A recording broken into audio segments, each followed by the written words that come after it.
the FNL Network talk show. Welcome to the FNL Network talk show. I am your host, Holly Hester, and here with me this evening is lovely Eugenia Kuzmina, Lenny Wishar, and Bethany Robertson. Hi, ladies. How are you tonight? Good. How are you? Good. You guys look great. Thank you. Yes, trying to juggle the kids and the summer, it's almost over, right? The Labor Day is coming. There's still a strike in LA with writers and actors, and we're trying to, and also like hotel workers as well. Everybody's on strike. So hopefully we'll save humanity and come to some kind of terms. I love it. Let's save humanity. I love it. What about you, Bethany? I'm doing well. It has been hot here though. Here in the Midwest, it's been pretty hot. Yeah. Well, it's hot everywhere, I assume. LA, New York. Yeah, it's everywhere. Everywhere's hot. So, ladies, speaking of hot and speaking of the strike and everything like that, we've all brought up already some interesting topics. Let's get started into it. Number one, this is what's crazy. Speaking of Texas, neighbors have helped more than 37,000 has been raised for a bullied Texas boy, Shaden Walker, who went viral after a heart-wrenching video that showed him knocking on his neighbor's door, asking if they knew any kids his age because he needs some friends really bad. His neighbors, Brennan and Angel Ray, launched a GoFundMe for him, and it was successful. This brings up a subject of bullying. It's such a common thing, and it's in the media more than ever. How do you feel? How do you feel with this and in certain environments? And would you have done this differently in this scenario? Bethany, we'll start with you. All right. So personally, I would not have released the kid's name. He's pretty young, so that having gone viral probably is not a good thing. And my fear for the kid is that if his peers saw that, if he's already getting bullied, that's not going to help. So that would be my concern. So I probably wouldn't have done it that way. I think it was a nice gesture for them to try to raise money for him, to take him out, try to get him some friends. But I think there might have been a better approach to that. But also, I think in that situation, I wouldn't have even posted it online. I probably would have seen what my local resources are. So what are some kids that I can get this poor kid connected with? Because it was so sad. I remember seeing that video. It was so sad. So, of course, I'd want to try to help in any way I can. And I think there's some good resources in the community that you can use to try to get this kid some friends. There's many ways to go about that, and pointing him to those would be a good idea. I love that, Bethany. I love that. And I love your perspective. It's really the first time I hear your perspective, and I love it. We've got two mothers on this. Where is his mother right now? Lenny, we'll continue with you. Well, I guess I'm just fascinated that people were willing to donate money to him. I would love to know what that's going to go towards. Is that going to go towards college? Is that to create some sort of program or after school get together for kids in that area? I think a lot of time with bullying, what I've seen is that it happens in the home first. I'm almost I've been in education for almost 20 years at this point. As a teacher, I've had many, many different hats within the educational world, and then also as a mom. And so I think a lot of times it happens at home first, and how the parents treat their own children, then how the children treat other children. And so what I loved about that video was that for this little boy to say, they're not my friends any longer because how they've treated me. So I was really proud of that mother obviously has trained him to have some boundaries on what it is and what it means to be a good friend and what it means to not be a good friend. So I was like, man, when I saw that, I was like, that's pretty incredible that he's very aware versus, oh, what's wrong with me and I need to fix myself so that I can make them be my friends again. Whereas most little boys, they're going to beat each other up and then they're friends the next day. At least in my era, that is what happened in my neighborhood, is like bunch of neighborhood fights, everyone beat themselves up, and then the next day we're all back and playing together. So it is interesting to see that there's better boundaries in this generation. I was pretty proud of him for that. I love that perspective, and I love how you said boundaries. That's pretty cool, and the fact that she told him to be more aware of them. I love that you highlighted that. Eugenia, I want to hear your take on this, and why do you think this escalated? Do you think he's close with the people at this point, like his neighbors and such? Would you have done it differently? Let's hear you. Well, guys, and I support both of your answers. I think bullying can be such a silent killer. It's something that we internalize. I know that my son went through that in pandemic, and it's something that even schools don't want to address, directly. So I think there are two ways. Like, social media can be just bring a lot of mental health and kind of like bullying behind not seeing who the face is, or trolling where you don't know, it's like a ghost account, that's the killer. The silent, where you don't see the face, it's all on social media, and all of our kids are on social media. And bullying can be to your face as well. And then you can be silenced and not talk about it and kind of internalize what's wrong with you. I'm dealing with that with my son. He went into playing professional tennis and had to quit his school and be homeschooled because we just didn't understand that the school wouldn't stand up to that. It is very challenging. I think it's an important topic. I think it all depends on like the way it's talked about. I think we're, as humans, are raised to be in a community that is supportive. And I think the neighbors and everybody else, like it's your backbone, to fall down, people that, you can trust. And I think it is very important conversation to establish boundaries. It's true. I'm glad that, the parents, it's hard to say if it's the right decision or not, and to do it like publicly or not. But I'm glad that even us learning about it, it brings a lot of conversation about how to deal with bullying, because a lot of times I think it's very internalized, shamed, and that's why there's a lot of mental health. I know people who were bullied online without anything, and it caused damage so much. And now we're all public people. A lot of times it's very hard to be a private person, even if you're in a profession or if you're a kid. Everybody's on TikTok, so there's basically a channel for people to judge you at any second on what you do. That's very true. That's very true. And these are great concerns. This is definitely the day and age. I know when I was growing up, because of the professions that both of my parents were, my mother was more vocal about helping me through things than my father was. My father didn't even want to take things head on. And so I would oftentimes act out in school and not even know what I was doing, really, because my father was in a position, and he was in law enforcement, and he embraced violence and that machismo mentality, and I didn't know what to do with it. And so I really got picked on like a whole lot, and I didn't know what to do with that except for turn into an ambivert, which is both an introvert and extrovert, and I would oftentimes more go introverted.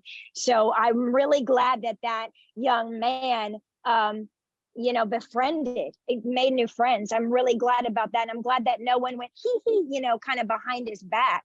And like Lenny said, I mean, he dealt with it he was taught boundaries. So this whole scenario is really, really good. I don't know where the money went. I hope the money went to his college fund, and I hope it went to betterment and everything. It doesn't look like he needs therapy at all. I mean, like we're all saying, he looks healthy to me. So all interesting things. Speaking of, we're in the virtual generation, anywhere from TikTok trends to everyday living. Social media, as Eugenia said, is the modern day language. Some like Selena Gomez and Ed Sheeran have even gone vocal about this, like breaking up with people, etc. Like they vocalized it in like neon lights, while others like Florence Pugh, let's just say, use it as a tool to fight back. with criticism, with social media criticism? Would you ever take a break, or would any of us on this talk show right now take a break from social media? And have we ever? And did it benefit us? And how long did we do it? I'm going to start with you, Jenny, on this one. Go ahead, you, Jenny. Okay, well, first of all, I deleted my Twitter and I was verified and everything else, got so many followers. But I think it is important to assess how you use your social media, why and for what, because it's very easy to be like a hawk in the machine. And I watched that amazing documentary on Netflix, maybe I would say like almost 8 years ago. It's called The Greatest Hack. And it really teaches you about like Cambridge Analytica and how elections are hacked using your social media, how people know what to sell you using your social media. Basically, you being vulnerable, everything is assessed.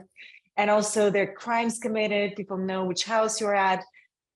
So, if you're not smart or educated about how you use it, you can be a victim of it in any kind of thing. And, our data is used for what, our rights, we don't have rights. Once you sign up, like there's an artist who did this huge installation of how much rights we give away. And it's like floors and floors of things that, of course, a lot of times us being teenagers and not having time wouldn't read through every right that we give up for what? Like for 3 likes of being, recognizable of filling the hole in the heart. So I have a lot of, controversial things about it. I mean, I decided to delete Twitter because I don't use it as a platform for, criticism of words. And I think the fact that Elon Musk now made it into X, like what is the end game? Is it going to be a voting platform? That's what I suspect it's going to be. That's why it's called X. And like, it's going to reshape the whole elections and the way politics are run. There's like a lot of thought to that, right? Who controls social media has the power, and you can take all this influencers and whatsoever and use it to different advertisement and business models. But I think it does have a good power as well, because if you really have the influence and you have some kind of talent or something, a message to spread, if you're a writer, you have some kind of skill, you can utilize it to to the advantage of trying to help people and spread a good message about like anti-human trafficking. That's what I'm working on, some kind of environmental issues, things where we need to stay connected. And, I'm guilty of that. It's true. Sometimes I do overuse social media when I feel lonely, because we all do, we're all on Zoom. I'm actually went to Malibu. I tried to take my kids to be in nature a little bit in real life and, not be on computer 24/7. Our job now as actors, a lot of times we're on picketing lines or, just trying to get our real value back. So I think it's all about awareness and how you can use social media and not let social media use you. That's what I think. I love that. And I love how you said that we can fight causes and things like sex trafficking, like things, those moments are they're like waves, I call them. And when sometimes you got to ride waves and those sex trafficking waves, or when something lines up like a wave of anti-bullying, and that, you use that and that can catapult the platform you're on to end it. And people actually do pay attention to that. I myself try not to go political. I mean, to other people out there, they are more than welcome to do that. They use it as political or social or whatever kind of platforms they want to. It's mostly about, their platform specific and entertainment or whatever voice they have. And I respect that. I respect all voices, that are just being bold enough to share how they feel. It's a very vulnerable state. But anti things and standing up for things, I do believe that can have a good ending to that. And the TikTok and the social media, and if people don't think that we don't pay attention, they're wrong, because everyone pays attention to social media. So speaking of, there are generations out there. Let's continue on with Bethany Robertson and the current generation now. What do you say, Bethany, out there? And have you benefited, and have you taken a break from social media? So social media has been like around for a lot of my life, actually. I'm like the latter half of Gen Z, so I'm not young, but I'm also, within that generation. So I think my perspective is a little bit different. I can see how it can cause some anxiety. I think if you're like posting constantly and trying to get affirmation through social media, yeah, that's going to give you anxiety. If you're constantly comparing yourself to other people, yeah, that's going to give you anxiety. Like there's not really a way around that. But I think, as kind of what Eugenia was saying, it's a tool. I like to use it to connect with my friends. What are my friends up to? One of my friends recently got engaged. So it's like, that's how I learned how she got engaged. She can't just text everyone in a group chat, she'll just post about it on Instagram. So it's one of those things where it can be a useful tool to connect with people, especially if you're like across the globe somewhere else, but you have to know how to use it. You can't just like rely on it. And I personally don't rely on it, but I do love getting to see what are other people up to. Taking a break, I will if I'm busy. I will if I am traveling, but I haven't had the need to like detoxify because I don't really use it in such a way where I would feel that way about it. I'm just there to kind of see what everyone's up to. So that's kind of my stance on it, is you just got to know how to use it. And if it's not the tool for you, don't use it. I love that. I love that so much. Take it as a tool. I love it. And if it's toxic, I personally, like, after 3 days, I'm like tripping over social media, but like, that's just the generation, X, and I believe I am the millennials and the generation Z. So it's all a science there, Bethany. I totally agree with you. That's just us though, right? Girl. What about Lenny? What about you? And have you taken a break? And give us the dirt. Go ahead, girl. Oh, you're so funny. Give us the dirt. I don't know if I really have dirt. I've not. Well, first I'll say I always think it's really, if social media had been around when I first got married, my husband and I would be divorced, because I don't think I would have ever used social media in a way that would like promote that we're this happy couple. I think I would have been like airing our dirty laundry pretty early on in our marriage. So I'm really grateful that social media didn't really happen until multiple years after we got married, when things kind of calmed down. So I think of that, of like, I would have not had any sort of understanding or filter at all. I just would have been like, dear diary, he's making me upset right now. So I'm so grateful that I'm of the age that social media came later in my life. And so I've not personally taken a break, although I think it's really cute when I have friends that are like, just to let everyone know I'm taking a break. If you need me, text me. And I'm like, who just assumes that? I would assume that I've missed you. Like, I wouldn't know that you took a break unless you announced it to the world. So you've announced it that you're taking a break. I think it's hilarious. So when I have taken breaks, I don't say anything. And then ironically, I will have friends that go, hey, Lenny, we don't know what's going on with you. Are you okay? And I'm like, oh my gosh, that's hilarious. Maybe I should announce, hey, I'm not going to be posting for a while. Anyway, I think it's interesting based on age ranges and generations of how we use social media, but I've never been a consistent user until I wrote my book. And then it was like, well, if you want readers to read your book, then you need to promote it. And then I'm like, well, how do I even promote a book? And I don't even know how to do reels. Like, then I just felt really old. Then I was like, I really don't know what I'm doing. That is too funny. I love it. And what I find funny is, like, you guys are saying like, you're like, Bethany, your friend got engaged and you would never have found that out had it not been on that. I honestly, you're so sweet. You probably don't take that personally. One of my friends grilled me and we're like, you didn't see that? Well, it was on Facebook. And I'm like, we've been friends for like 10 years.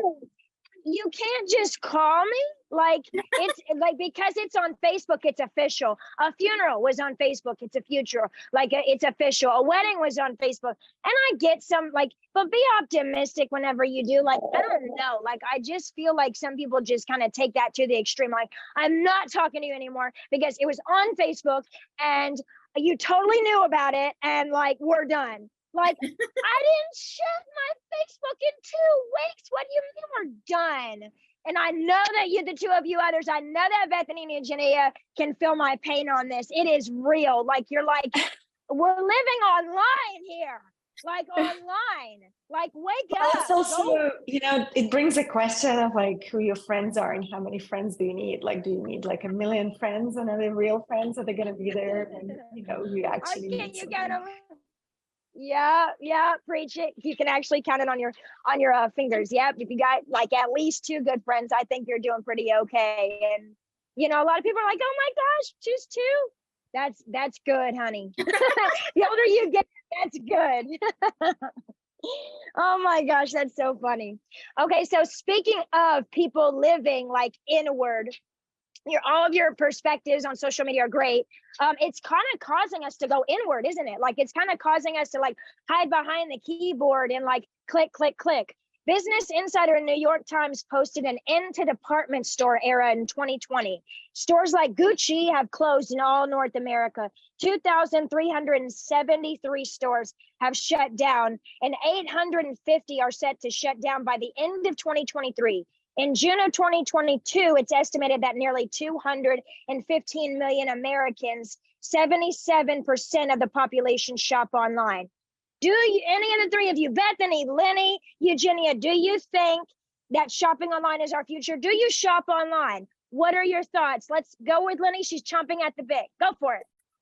I only shop online. I hate shopping in person. I am not a shopper by any means. However, I have a 15-year-old who, if I drive by a vintage store, we are stopping. So she loves shopping. She wants all of the old stores. She loves going in there. If she could find anything that is a thrift store, vintage store, she's in it. But I can probably count on one hand how many times I've ever taken her to a mall. Like, we just don't shop. I love shopping online. I don't want to be around a ton of people.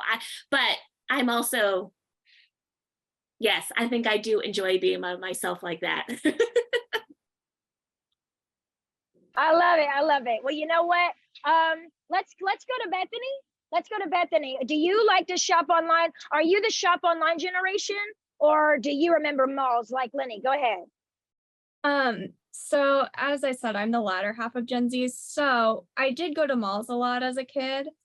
Now that I'm older, there's only one mall in the area because all the other ones shut down. I do shop online. I kind of have to though, where I'm at. Like I can't find shoes in my size. They don't sell them. I have to shop online for those. It's kind of ridiculous, but you do what you got to do. Groceries, I have to get those in person. I want to see those tomatoes and see if they're good or not. I don't want someone else picking them out because I don't know if they're going to be good. I don't know if they're going to be like unripe. I want to see them in person. So it depends on what I'm buying, for sure. And also, when do I need it? So if I need it now, if I need to make some salsa right now, I'm going to the local grocery store and just getting it. But if I need, say, a pair of shoes in 2 weeks, I'll order it online. Shopping online is a great tool. I love thrifting online, actually. Like eBay, Etsy, there are some great Etsy sellers that I like. It's a great way to support small businesses as well, in my opinion, but it's also very convenient. And I really love that.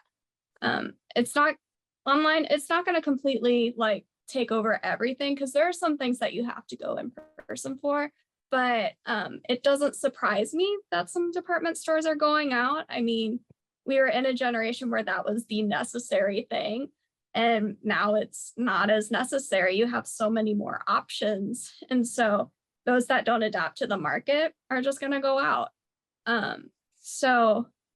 Personally, I shop online. I love it, but there's some things I would not shop online for. That's so true. I love that. I completely agree with Lenny here. Crowds are just iffy. I completely agree with Bethany. This is, they're not going to completely, do away with it. Some things that you just need. So you're just going to have to rough it and just go. But I love what you're saying.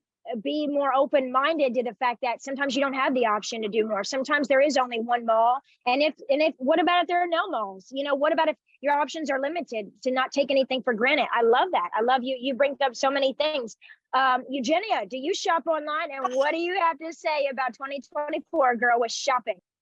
Okay, first of all, I never grew up in a mall culture. I like don't understand that. When I moved to America from Europe, I was like, why every city looks the same? Like there's a Starbucks, there's Macy's, you know, I was like, why I can move to any city and still feel in the same city. And now obviously like I just want to, you know, stop Amazon from existing because the way they treat their employees is not very nice. I hate shopping online.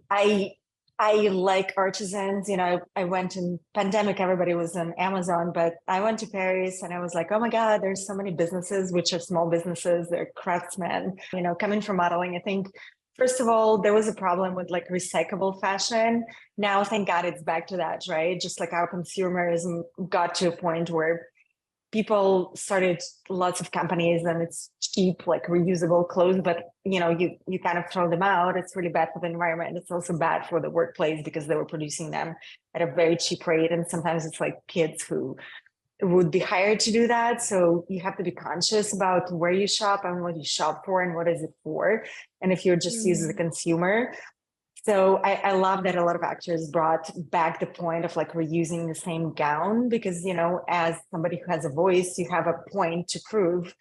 So that was interesting in fashion, just coming from modeling and from business in that. And also the same thing with food. I think you can see, you know, small farming businesses are not supported. So what is the way going forward? You have to be able to know where your produce is coming from and what are you eating, you know, like less pesticides, the way the animals are treated. I'm a huge advocate. Hopefully I'll be alive after the show is finished because I know I cause a lot of controversy in that sense, but I'm a huge advocate for small businesses and, you know, supporting kind of the underdog and also eating healthy. I have to make sure that my kids eat, you know, healthy food. It doesn't have to be expensive, right? I come from third world country and our food was much healthier without, you know, being as a consumer society in a way. So I think there is a balance, you know, of why we shop for it because it releases dopamine, right? Or is it just a necessity? And I could never believe, like when I moved to America, I was like, why does everybody have a shopping bag? You know, because I'm not used to shop every day. I actually don't like, it doesn't make me happy or unhappy, like having material things. It's just a necessity. And it can be a pleasurable thing to give a present to somebody or, you know, small things, but also not to be an addict in shopping. I love that. I love that. That you said small businesses, and that's all those are great points, Eugenia. Thank you for sharing that. And you're a great advocate. I love it. So, of course. Speaking of small businesses and the underdog, 2023 Emmy Awards, since it's the writer's strike, Emmy Awards 2023 nominated actress Better Call Saul, Rhea Seehorn, I believe it, yeah, Seehorn looked stunning in a lengthy red gown, while Oscar winner Michelle Yeoh wore a classic solid white gown. Some were seen with corsets and slits and shapes. These things are all in, like corset shaped gowns. Rihanna and Mindy Kaling. These are all looks and stuff like that. But since the writer's strike, I don't know if we're going to see any more. What does everyone think of the writer's strike? What does everyone think of the Emmys and what has happened and the looks? And what do you think is best? What was your favorite look and why? Ending the last question. I guess we'll start with Bethany. All right. So as far as like the fashion goes, I love seeing kind of the corset details, particularly kind of like the unlined bodices where it's like sheer, but then you kind of see the boning and it really shows off the construction of the garment. And I am such a nerd for that because I'm a seamstress and I love seeing that. Yeah, so that is something that I have loved to see. I've also loved seeing like all these cutouts and just the creative ways designers are using shears. I just love that. As far as the Emmys go, I didn't quite see that one. I wrote down someone's name because her dress was just, I love the sparkle. Angel Kim. That's who it was. She had like this black dress and it had like these rhinestones on it. They were kind of like a dull rhinestone, so it wasn't like shiny in your face. More like studs, but not studs. I really loved that one. I just love the way that those were put together. The surface detailing on that was really good.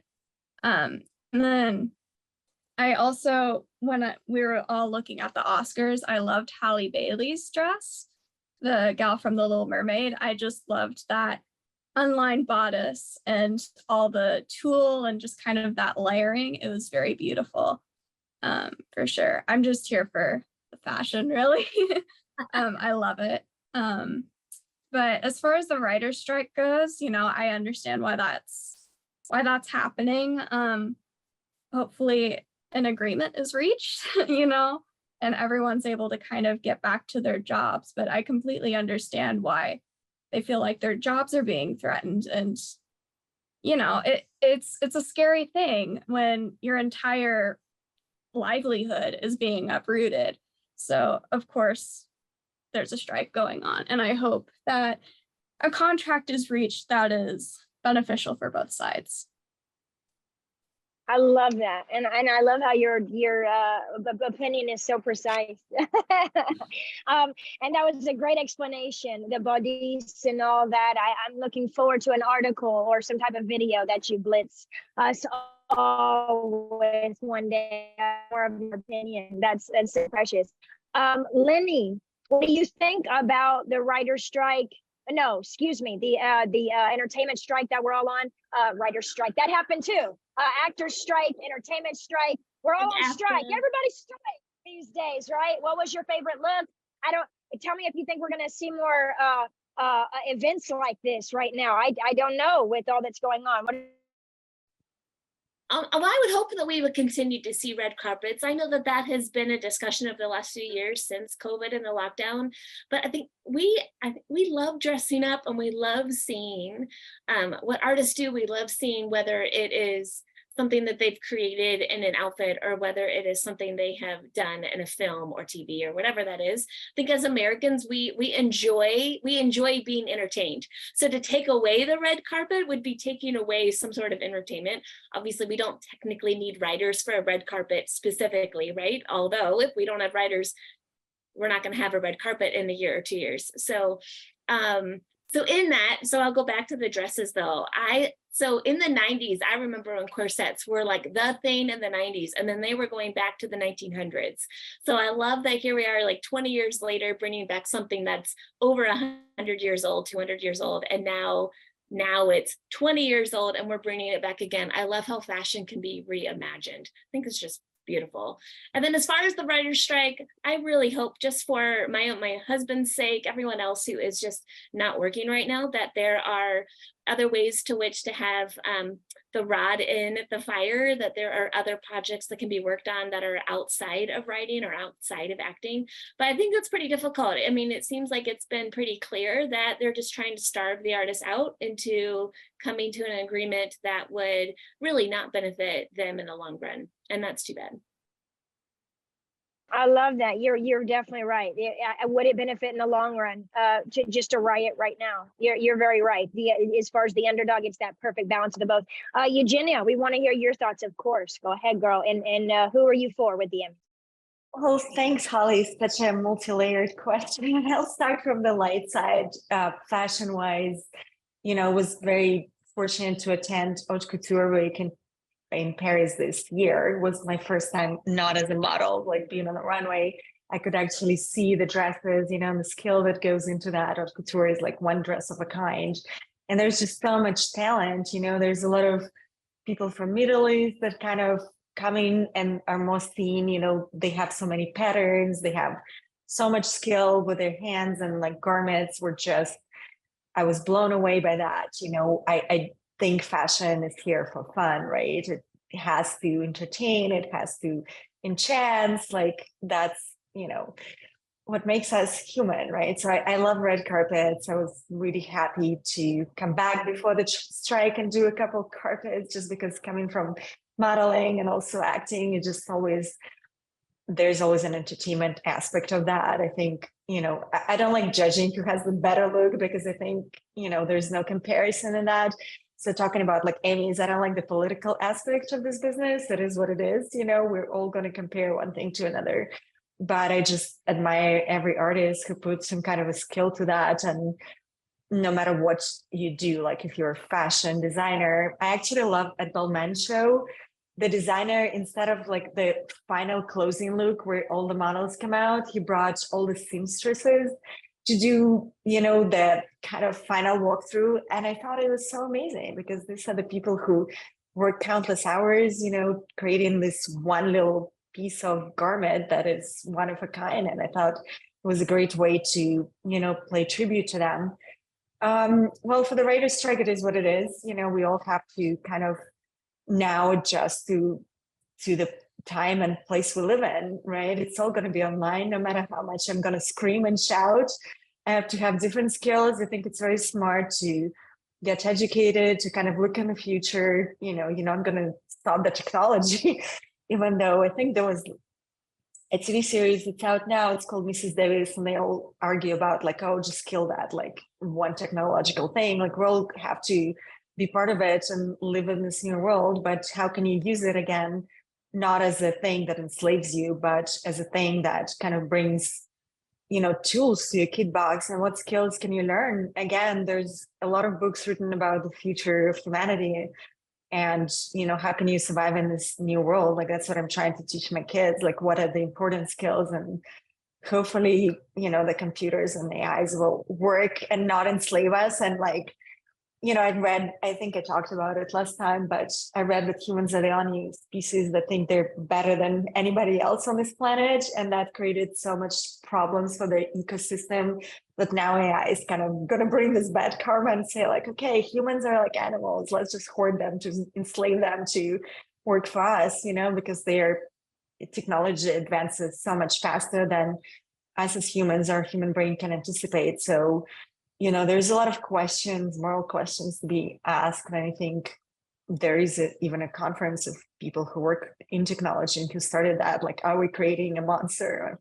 But it is what it is. So you have to be smart and have critical thinking skills, no matter what you do, and diversify your toolkit. Like, how can you survive such a thing in this world? And what can you give to your kids? Like, how to prosper and have the skills that are irreplaceable. I love that. And all good points. Love it, love it, love it. Well, ladies, this evening we have on FNL, we have talked about anywhere from TikTok to anti-bullying, to the latest trends, and to the strike and what's going to happen. And, where is it going to go? Where's the writer's strike? Where's this strike going to go? This big, massive thing. And how long is it going to go for? And how much is it going to affect the industry? We've covered so much. It was a pleasure to have everyone on. The lovely Eugenia, Tasmina, the lovely Bethany Robertson, and the lovely Lenny Wishar. Thank you guys so much for your opinions, and we will see you guys soon. Thank you guys so much for being on tonight. Bye, guys. Happy end of the summer. Thank you.